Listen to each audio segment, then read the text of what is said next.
ഞാൻ ജോസഫ് മാത്യൂസ്.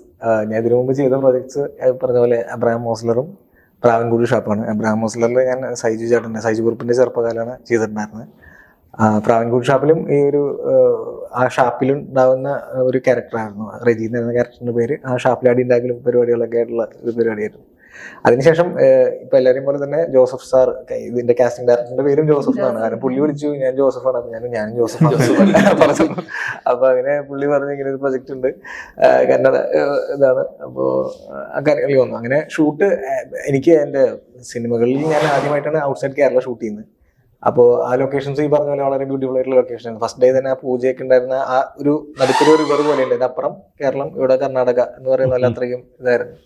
അത് മാത്രമല്ല, നമ്മള് കുറച്ച് ദിവസം നമ്മൾ ഈ ഫോൺ, സോഷ്യൽ മീഡിയ ഇതൊക്കെ മറന്ന് നമുക്ക് പഴയ കാലത്തിലേക്ക് പോയൊരു ഇതുണ്ടായിരുന്നു. കാരണം റേഞ്ച് ഇല്ല.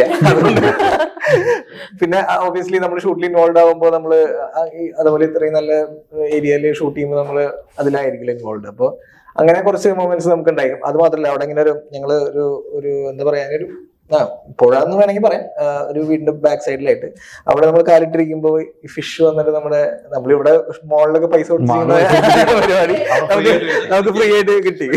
അപ്പൊ ഞങ്ങൾക്ക് ഷൂട്ടിൽ അവിടെ ആകെ ഒരു ഇതെന്ന് പറഞ്ഞു കഴിഞ്ഞാൽ കുറച്ച് കൊതുകടി കൊള്ളണം, എന്നാലും കുഴപ്പമില്ല, ഇതുള്ളത് കൊണ്ട് പ്രശ്നമില്ല. അപ്പൊ നമുക്ക് ഷൂട്ടൊക്കെ നമ്മുടെ ഷൂട്ട് ആവുന്നതിന് മുമ്പ് ആ ഒരു ടൈമിലൊക്കെ ഞങ്ങൾ അങ്ങനെയായിരുന്നു. ഞാനും മജീദ് മനകൃഷ്ണനൊക്കെ അവിടെ അങ്ങനെയായിരുന്നു സ്പെൻഡ് ചെയ്തിരുന്നത്. അതുപോലെ നമ്മൾ ഇതിന്റെ പ്രോസസ്സ് പറയുകയാണെങ്കിൽ ഇതിലങ്ങനെ ഒരു ഹൈറാർക്കി കാര്യങ്ങളൊന്നും ഉണ്ടായിരുന്നില്ല.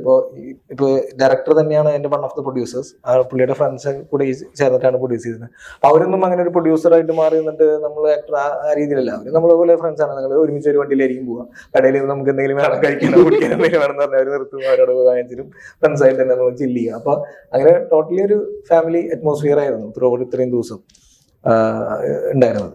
അങ്ങനെ ഒരു എന്താ പറയുക, ഒരു ഡിഫറെന്റ് എക്സ്പീരിയൻസ്. പിന്നെ ഇതിന്റെ സബ്ജക്റ്റിനെ കുറിച്ച് പറയുമ്പോൾ എന്തായാലും നമ്മുടെ പരിചയത്തിലോ ഒന്നെങ്കിൽ നമുക്കോ അല്ലെങ്കിൽ നമ്മുടെ പരിചയത്തിലോ ആർക്കെങ്കിലും ഒരു സൈബർ ക്രൈമിന്റെ ഒരു വിക്ടിം ആയിട്ടുണ്ട്. കാരണം നമുക്കറിയാം, ഇതിൽ വീഡിയോ കോൾ വഴിയോ അല്ലെങ്കിൽ ഫേസ്ബുക്കിലെ മെസ്സേജ് വഴിയോ അങ്ങനെയൊക്കെ പൈസ പോയിട്ടുള്ളവരുടെ കാര്യങ്ങൾ നമ്മൾ എന്തായാലും കേട്ടിട്ടുണ്ടാവും.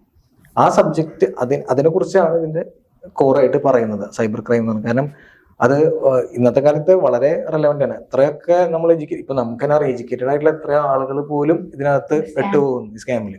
അപ്പൊ ഇതിന്റെ കുറിച്ച് ഒരു അവയർനെസ് വളരെയധികം വേണ്ടതാണ്. എത്രയൊക്കെ വന്നാലും 100% ഇത് ഇല്ലാതാക്കാൻ പറ്റുമോ നമുക്കറിയില്ല. പക്ഷെ ഈ മൂവി ഡിസ്കസ് ചെയ്യുന്നത് ആ ഒരു ടോപ്പിക്കാണ്. ആ ടോപ്പിക് അവർ ചൂസ് ചെയ്തത് വളരെ ഒരു എന്താ പറയാ, it will be very helpful for the society എന്ന് ഞാൻ വിചാരിക്കുന്നു. എൻ്റെ പേര് അരുൺ ജെൻസൺ, നാട് തൃശ്ശൂരാണ്. ഈ പടത്തിൽ ദീക്ഷിത് എന്ന് പറഞ്ഞൊരു ക്യാരക്ടറാണ് ചെയ്യുന്നത്. ഒരു പോസിറ്റീവ് സൈഡ് ക്യാരക്ടറാണ്. വളരെ ചെറിയൊരു പോർഷനേ ഉള്ളൂ, ഉള്ളത് കുറച്ച് പവർഫുൾ ആയിട്ടുള്ളതാണ്.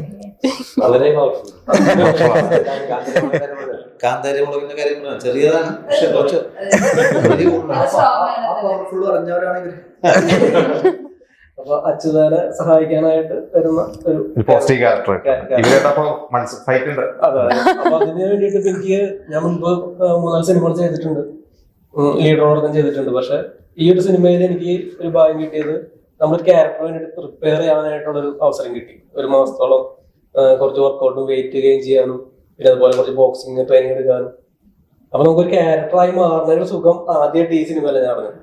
മുൻപൊക്കെ നമ്മൾ സിനിമകൾ ചെയ്യുമ്പോൾ നമ്മള് വീട്ടിൽ നിന്നിട്ട് വന്ന ചിലപ്പോ ചെരുപ്പിട്ടിട്ട് വീട്ടിൽ നിന്നിട്ട് വന്ന ഡ്രസ്സ് ഇട്ടിട്ട് അങ്ങനെയൊക്കെ ചെയ്യേണ്ടി വന്നിട്ടുണ്ട് ക്യാരക്ടർ ആവാൻ. പക്ഷെ നമുക്ക് അത്ര എളുപ്പമല്ല. അങ്ങനെ ഒരു ഭാഗ്യം ഈ സിനിമയിൽ കിട്ടിയിട്ടുണ്ട്.